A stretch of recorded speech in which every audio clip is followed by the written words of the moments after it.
I am Dr. Lala Faithful. I am a medical consultant, a medical doctor, a health educator, and also a registered nurse. And I specialize in internal medicine. In nursing, I basically see general patients in medical surgery as far as nursing. And in my free time, I do a little bit of fashion with medicine, thereby introducing fashion medical choices and fashion that can lead to other medical conditions as well. So your daily fashion lifestyle choices, I'm able to educate you on how that can lead to medical conditions and how you can prevent them. Diversified Game. Learn how to start, run, and sustain your business. Hey, it's Kellen. And today, yeah, you heard it right. Dr. Lala is going to give the game, and she is faithful to it. So, that's a super ego Nigerian right there with a name like that. I had to confirm it. But, we talk everything here, business from America all the way to Africa and beyond. And let's get into health. Dr. Lala, welcome to the show. Thank you. Thank you for having me. Well, I thank you for coming on because, when you talk business and health, Dr. Peter Diamandis, Future is Faster Than You Think. I'm always talking about that book and how, doctors always have something else they want to be, whether it's an entrepreneur, a pilot, and health is something that we all need. You got me prior to taking my biome today. And I haven't checked my ring yet to see how well I slept. But health is a very serious thing, more than even what business does. So tell us right now, 2025, what is your mission to bring to the people where we have a lot of men still scared to get a prostate exam or a colonoscopy? Give us the game on what your mission is. Yeah, my mission is really to educate on preventive measures, a lot of conditions that are preventable. So education is the key. Prevention follows that through education. But also, it's very important to just be proactive as far as your medical choices, whatever it is that you're consuming, because a lot of our diets, our daily food choices that we make, that we take in, cause a lot of chronic conditions that can lead to serious medical conditions. So food choices are very key. So my key is to really educate and ensure that people are making the right choices to prevent a lot of the chronic medical conditions that could later on lead to even more complications. So prostate, for example, it's an area where diet is key also to ensure that you're preventing prostate diseases. But a lot of times they don't have any reason why people have the prostate cancer or prostate disease as well. So preventive measures is very key. That goes a long way. And I was telling you before we got on, I think people in your position who are uber educated but then still have that fly appeal that can catch the eye. I was looking at your website and you talked about how I saw your picture and I said, oh, look at her club outfit. And then it talked about the tight clothing and how that can impact your health. For all the ladies, I don't want to even tell them what you said. I want a woman to say it, but talk about that and how, right now it's almost like you have to thirst trap people into learning. You have to put the medicine in the food, but give us the game on tight clothing and your thoughts on that. Are you a successful entrepreneur or one in training? You've got the vision, but do you have the right partner to build your brand, your team, and your future online and off? At cprfirm.com, we offer expert consulting, financial guidance, and life coaching because we believe in doing life with our clients. After all, what is it for a man to gain the world and lose his soul? Founded by Callan Cash Coleman, we help our clients not only succeed, but plan to retire rich. Your business deserves the best. Start building your legacy today at cprfirm.com. Of course, we want to look glam. We want to, look fabulous as female and men too, But a lot of things that we do, it always has like, a side effect, basically, whatever it is that we do. It's just about moderation, right? So just like fashion choices as well, like when you put in on tight garment clothing, like especially like things around your chest wall, your abdominal wall area, those areas are very prone to causing, like acid reflux, for example, from your gut inside, like from your stomach, inside, you're able to get like reflux, acid content back, refluxing back into your esophagus. That can also lead to what they call GERD, which is gastric esophageal reflux disease. And that can lead to Barrett esophagus, which can also lead to precancerous of the esophagus or esophageal cancer. So it is serious because, again, we just think that we're eating, but those tight garments will keep things not circulating and not going in the right direction because it's refluxing back. So sometimes when you taste some acidic taste or like bitter taste, that might be some time to start checking with the doctor, because that might be a sign of a chronic process of that acid refluxing going back into the esophagus. That's why you're tasting it. So it's important. So the clothing, I think a lot of people don't think like that, that the Mm-hmm. clothing, I mean, everything is tight, tight. People are trying to catch people's attention Mm-hmm. online every day. That's part of their outfit. Even the grandmothers, even the great grandmothers sometimes, because they want to show at 80, 90, you can still be fit. And That's who right. would have thought that the clothing don't bring Wahala to your blood flow, y'all. Let it breathe. It, That's is right. it would you recommend like a certain amount of hours if you are going to wear something like that, so people know, like Cinderella, hey, at midnight you got to get back to the house because you don't want to turn into like a gassy pumpkin. But how many hours should somebody wear this clothing, or should they wear it at all? Yeah, I mean, realistically, I think they can wear it. It's all about moderation. Our body really speaks to us to let us really know, like when there's a problem, when something is uncomfortable, that's a really good sign and to pay attention. So we really have to listen to our body. But there's no set time, I would say, because somebody else could literally wear it in 10 minutes and they have like really bad GI system, and it's things are refluxing up and just having an uncomfortable situation, or even stomach aches and things like that. So the time frame is really hard to say, but I'll just say that listen to your body, listen to the signs of how you're feeling, as far as if you have an abdominal cramps, you even having nausea, or you just having this tight wall tight in your chest.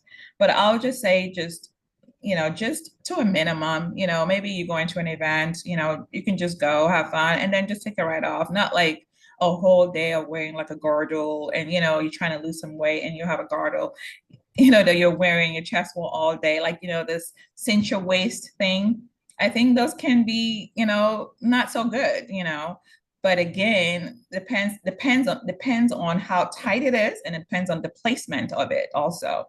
So if you put it right on your chest wall or right in your belly, it's a concern. But again, I'll say you can take it off, put it on, take it off, put it on, have your, let breathe in, take those breaths.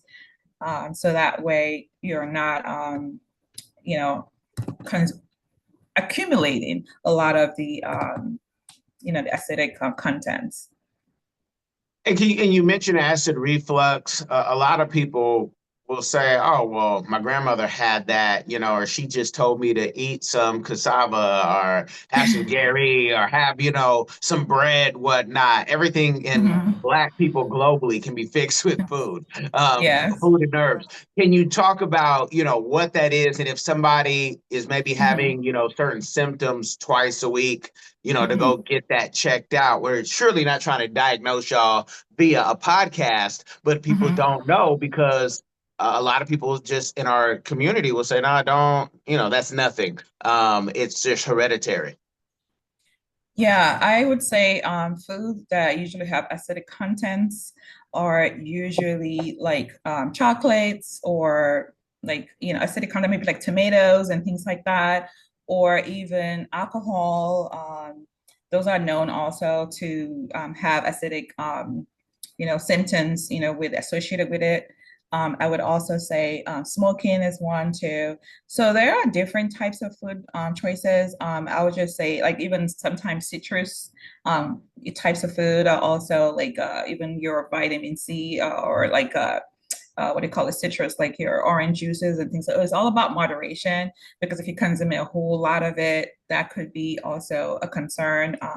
So I would just say moderation of any type of food that you're eating, but also ensuring that you're drinking lots of water, because that is also part of washing your system and making sure that everything is flowing down and everything is it's going the right way, versus just eating spicy food is another one.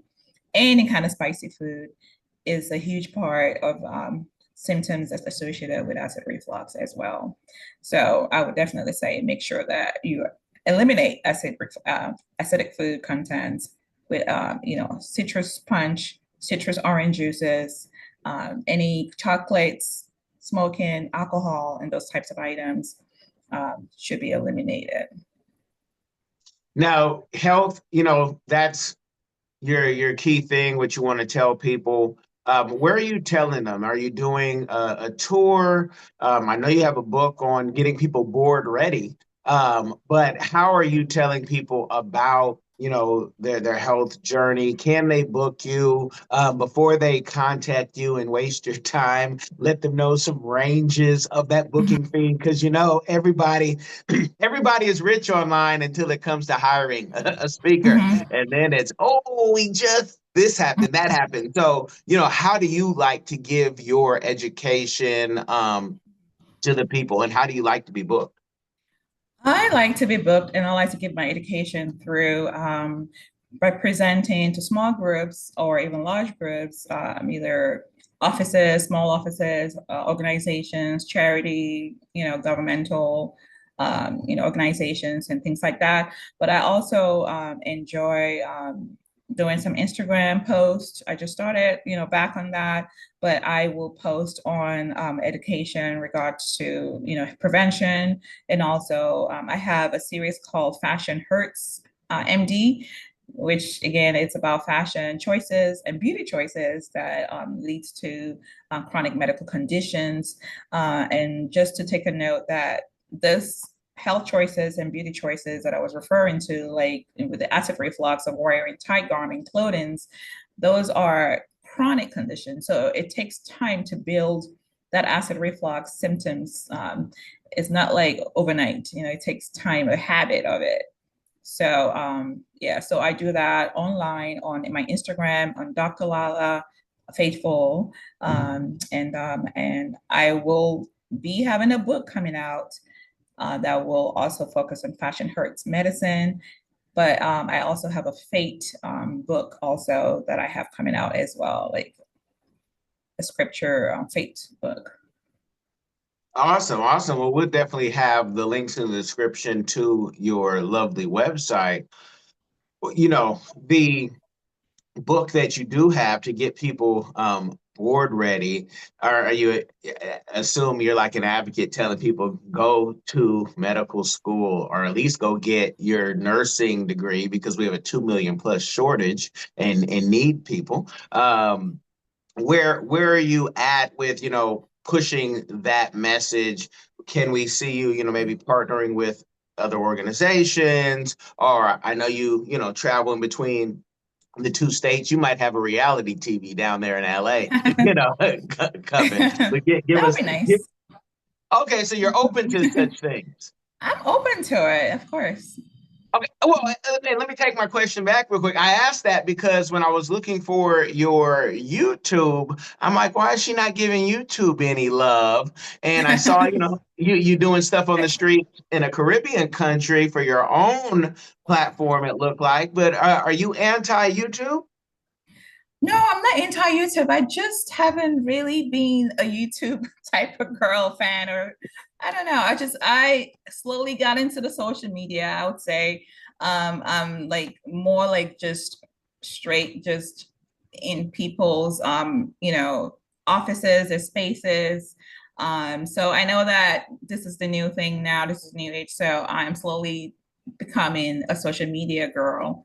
But yeah, so YouTube was not really my favorite to begin with. Instagram kind of started, and then I erased all my posts, and then I started my post again this year. So, so yes, please follow me at Dr. Lala Faithful on my Instagram, but I will be posting more on YouTube for sure. So we're gonna have a teachable moment for the audience because you erased all of your posts. Oh, Seth Godin would be like, "Why did you do that?" Can you talk about the battle of saving lives and then trying to, battle with whatever popularity is on social media? And I'm going to say it so you don't have to say it, you guys. A lot of folks in healthcare, especially doctors, are like, I spent, 10, 14 years to learn how to save lives. You want me to be with the rest of you idiots waving up, flags? Like, what is it about, trying to be current while you have a serious job? Is it like a battle of, I don't want my patients to see me like this. I don't want my family to see me like this. I don't like all the attention. What made you erase all your posts? I erased it because I felt like I didn't have the right following. You know what I mean? I didn't have the right following. The audience that were interested in health. It was just more like the party people, and so I had to like reinvent. Like, okay, so that's why I have my team now that are helping me to strategize to present myself in the light where I'm able to showcase, what it is that I do, my goals, like I said, to prevent, a lot of the chronic medical conditions and taking preventive measures seriously to ensure that these conditions are not even a question or even a concern in the first place. So, but of course, if it is already a concern, then let's talk about how we can manage it. So now I'm kind of like going on that approach, and having a team behind me that are helping me to strategize and work towards that goal. So that's where we're at.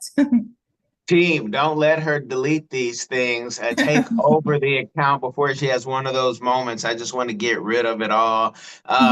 No, because what it is you don't get to always pick your audience, and a lot of times your audience turns out to be you. And people look at a reflection of the mirror and say, "Oh, I don't like that side of me. I want to get rid of that." No, no, no. The way you learn is the way they learn. So don't, Mm-hmm. nah, we want to bring I hope all those people come back on your platform Oh and follow yeah. you.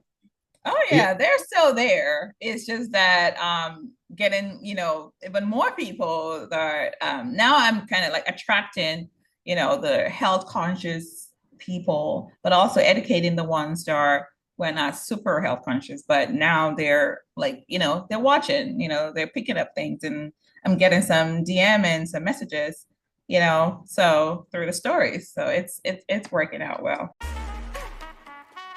Hello everyone. Come along with London and Sydney as they show you around the vibrant country of Cameroon.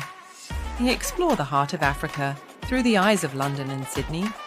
Two explorers who journey across the great city of Yaoundé, exploring its rich culture, vibrant market squares, cultural heritage, and wildlife. With giggles and excitement, London and Sydney Explore Cameroon takes you on a fun-filled adventure, providing insight into the country's culture and traditions through the pages of this book. It's packed with exciting stories and super cool facts about Cameroon that will make you go, wow. Get your copy now, available on Amazon and in libraries near you. There's only one easy way to experience the exploration of Cameroon, and it's through London and Sydney. Don't wait, get yours.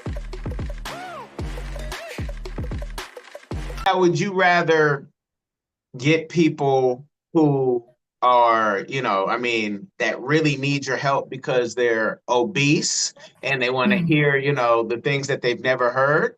or do you want to get the people who are already running the 5Ks and have the rings on their finger and on the Peloton every day? Catch me at Killing Cash on the bike or the treadmill every day, y'all. But which people do you prefer to have? Because it's a different audience. One, you have to almost Yeah. pull, so hard and heavy, all pun intended. And the other ones, they are coming to you because they want to know what you've learned that they haven't learned yet. Yeah. And that is a good question. I think that it's important to want both sides. Like I said, you shouldn't choose your audience because help, everyone needs a little bit of help. Even somebody might be healthy, but then they might have other medical conditions that are important, and they still need to be educated on and work that out. Either preventing that or again managing that medical condition so that it doesn't get worse or contribute to other medical conditions. So I would prefer to just have anyone who is interested in living a healthier life. So yeah, the obese are usually what will jump out at you first because you want to help because they are at it right now and then they need that help immediately. But also somebody who can be healthy may have a heart condition, because the thing doesn't mean that they're really healthy. They might have, abdominal labs or abnormal lipid, which is cholesterol panels, or, so that makes them at risk for heart diseases. So that's very important because there's a risk of myocardial infarction and a heart attack, down the road. So there's a lot of factors that play, so I would say both sides are welcome, but of course, the easy grabs are usually the ones that are obvious, like obesity, and because those are a big concern right now in the United States. And are you in the hospital still? Or are you too busy making policy, rubbing hands with politicians and, Yeah, I I just started a policy. You see more of that in the future, but that is another area where it's all linked into everything that I do. It's not outside of what I do.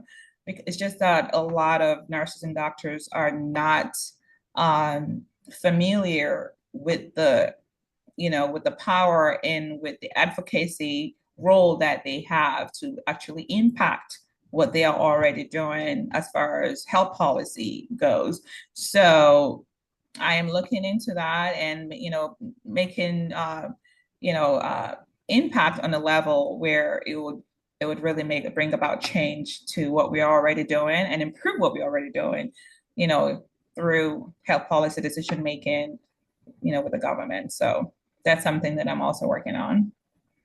Okay, so but are you still in the hospital? I am still in the hospital. Oh, absolutely. Absolutely. I still work in the hospital. I do both my medical consulting and nursing in the hospital.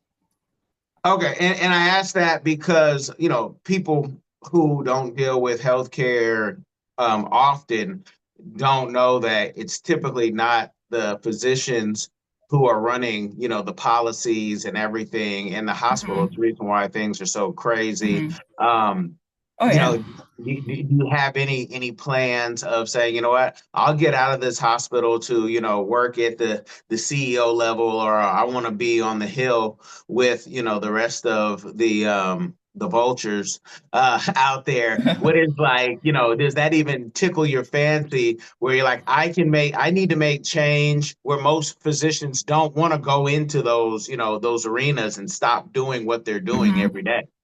Hmm. Yeah, I think that is part of the power and that you have as a health professional, that you have this platform and this tools and this resources that you have. You can be a doctor, you can be a nurse, and you can still influence the government and be part of the process to decision making. But you just have to realize that, I mean, it's not easy, of course. So if you want to still be in the hospital and still be in health policy making, you can do that. So you can, it's just a role, a hat that you're putting on that gives you a additional power and additional, role so that you're really making a change into health, towards better healthcare. So it's just that a lot of healthcare professionals are not aware of that. I don't know why, or maybe they just think that it's certain people or politicians or administrative role, that only those that can make that, be in that role or make that impact. So I say that nurses can be on the floor, they can be, doctors can be on the floor and they can be in the hospital and doing their daily work and still be writing policies and still be introducing laws and still be doing these things, and bringing about change into better, the programs, what is already available, where you're just either rewriting, improving, you're bringing about problem solutions. So you see a problem, you bring about a solution, and you address it, you introduce it, and then you see where it goes. Now I see HT Foundation on your thing. Tell us a community give back that you haven't told us about that you are doing or that you would like to do in the future. Yeah, my core is in charity work. That kind of also talks about a book, the second book that I'm working on. But my charity is focused on mental health, but also other programs that we're going to be doing. But right now, I have a mental health program that I'm working on in Africa, and it's going to bring about uh, a lot of mental health conditions like, anxiety, autism, depression, all of this common mental health diseases, and bring up in the community in Africa. And we'll be able to talk with them. We'll be able to provide solutions. We'll be able to screen them, educate them, also provide spiritual counseling as well, but also have mental health counselors that will provide behavioral therapy, recommend medical treatment or medical consultation, referral as well, and resources that would help them to manage, through their, mental health issues. So that is coming up very soon in Nigeria. And yeah, that's what I have going on right now.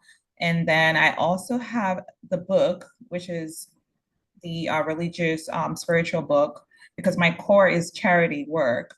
So I have a book also that is going to help in terms of pursuing the promises that God has given us, and being able to identify the promises, but the most important thing is realizing the principles and the tools that are necessary for you to be able to see those promises come to reality. Because a lot of times we think as Christians, or, whatever the religion is, right? But Christians in this situation, that promises from God, we're just going to get it. It's just going to fall right on us, and we're just going to, receive it, which is great. God can do that with mercy and grace, right?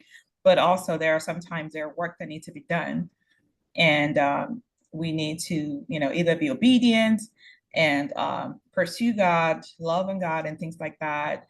And just follow the instructions that he's given. And you can see those promises be, come to reality. So that's the book that I have. I think it's pretty interesting because it's a lot of things that I didn't catch on in Sunday school. And I felt like it was very important because I have a following, faith-based following also. No, that's good. And again, Black folk all over the world being able to discern what's from God and what just came from you, and getting, Yeah. and if you're truly a believer of Yeah. word, because it's so much, opinion and ritual and just so much, if it's not in that book, no, no, no. Mhm. And none of us are perfect, but y'all done made up a Yeah. whole other, religion. We could go on and on about that, Mhm. but people every day are, oh, God told me this. God didn't tell you nothing, because that don't even align with his word. It Mhm. aligns with your pocket though. It aligns with what you want to Yeah. do and why you want Yeah. to, be in that Mhm. situation. But God didn't tell you nothing. Exactly. And so, I gotta, Yes, we I'm have to go very, back to yeah, the words. yeah. And a lot of people don't know the word because they haven't read Hmm. the word. They're waiting for someone Hmm. else to preach it to them. And that's in many religions. People aren't reading, Yeah.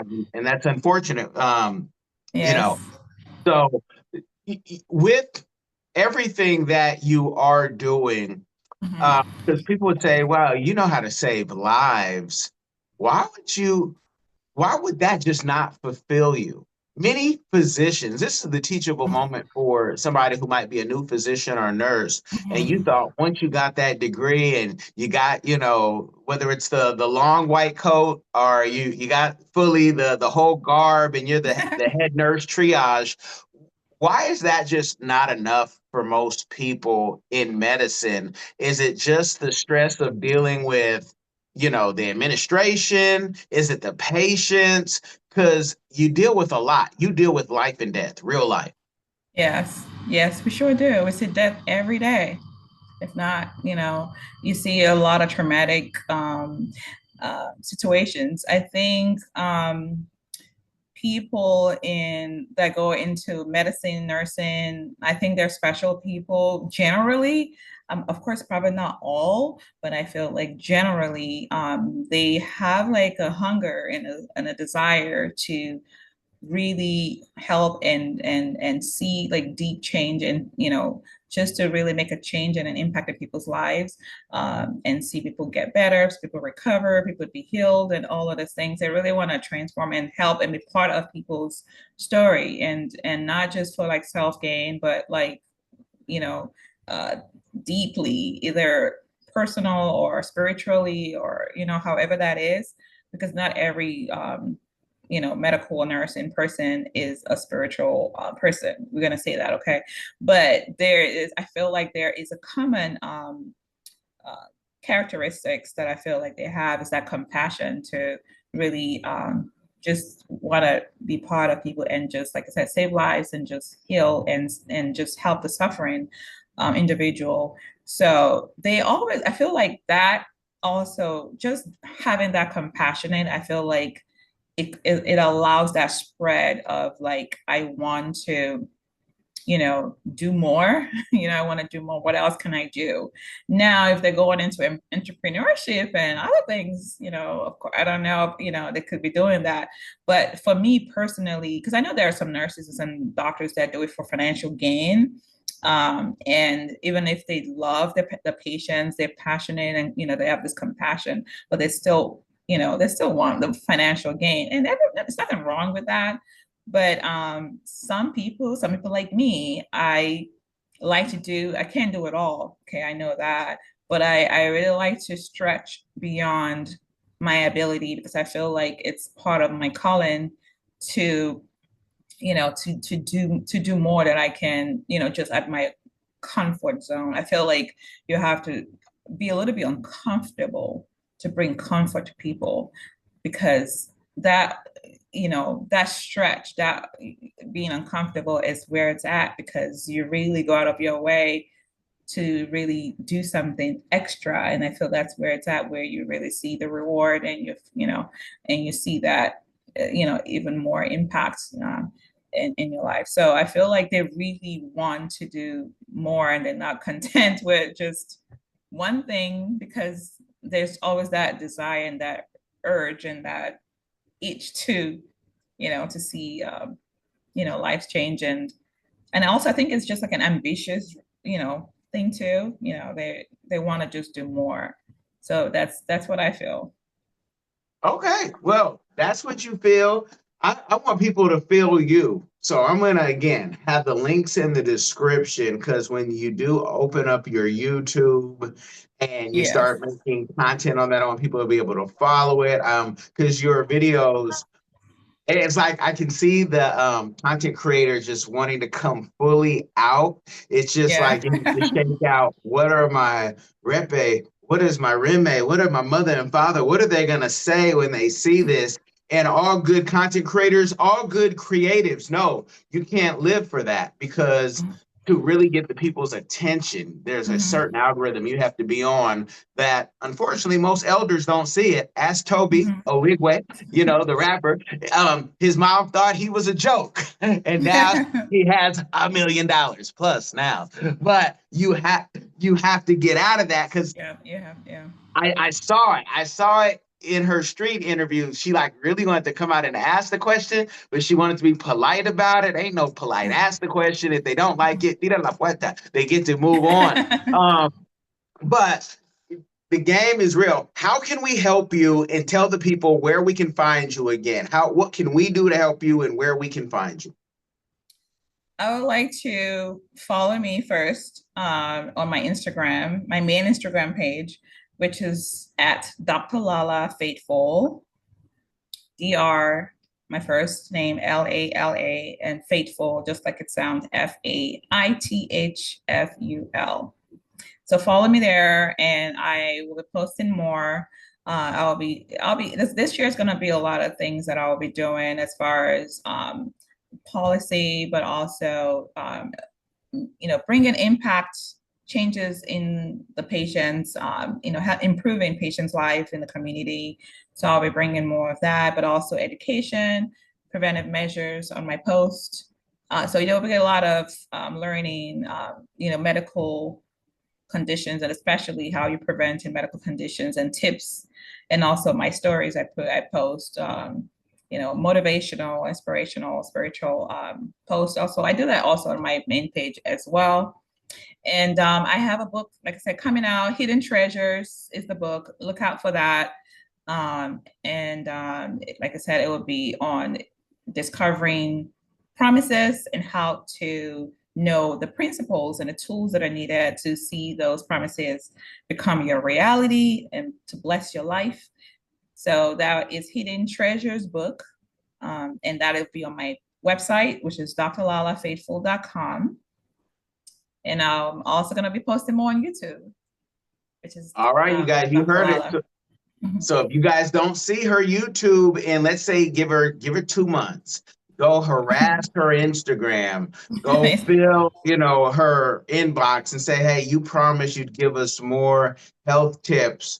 And I say that especially with the international appeal. I don't know if how many languages you speak, but I always say, I remember one of the, this doctor, I don't even want to say her name, because if you don't speak pidgin, it won't make sense.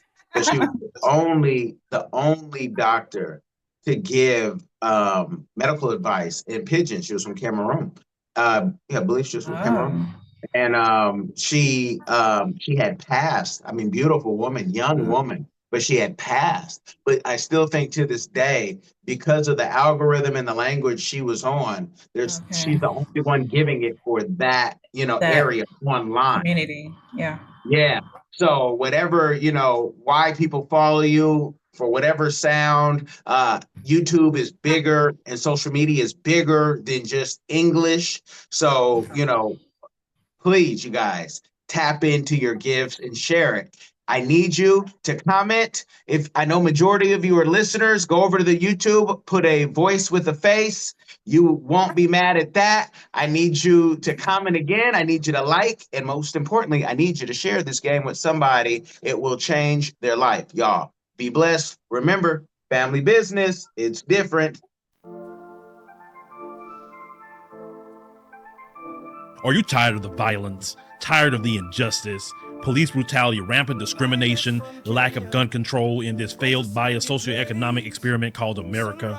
Or maybe you need a break from the relentless grind and want to regain control of your destiny, your wealth, your health, and your purpose. DiversifiedGame.com has the right course for you. Prepare for my first trip to Africa. Looking to reconnect with your roots, start a new business, or just a fresh start. Africa, aka the motherland, is waiting. Don't let the Chinese and the Mzungus have the fun and also take over the motherland. From Cairo to Mombasa, from Dakar to Cape Town, Africa has something for everyone, from business opportunities to the most amazing people, safety, leisure, and landscapes. The opportunities abound. It is time for the diaspora to reconnect with their roots. Time to reconnect with the birthplace of humanity. Africa is the last frontier. Get your head in the game and reclaim your legacy. The writing is on the wall. Babylon is falling. Give up the stress, grind, and violence inflicted on our people on this continent and prepare for a journey of restoration and joy by connecting with the land of your ancestors. Check out our new course and kick off your adventure at diversifiedgame.com.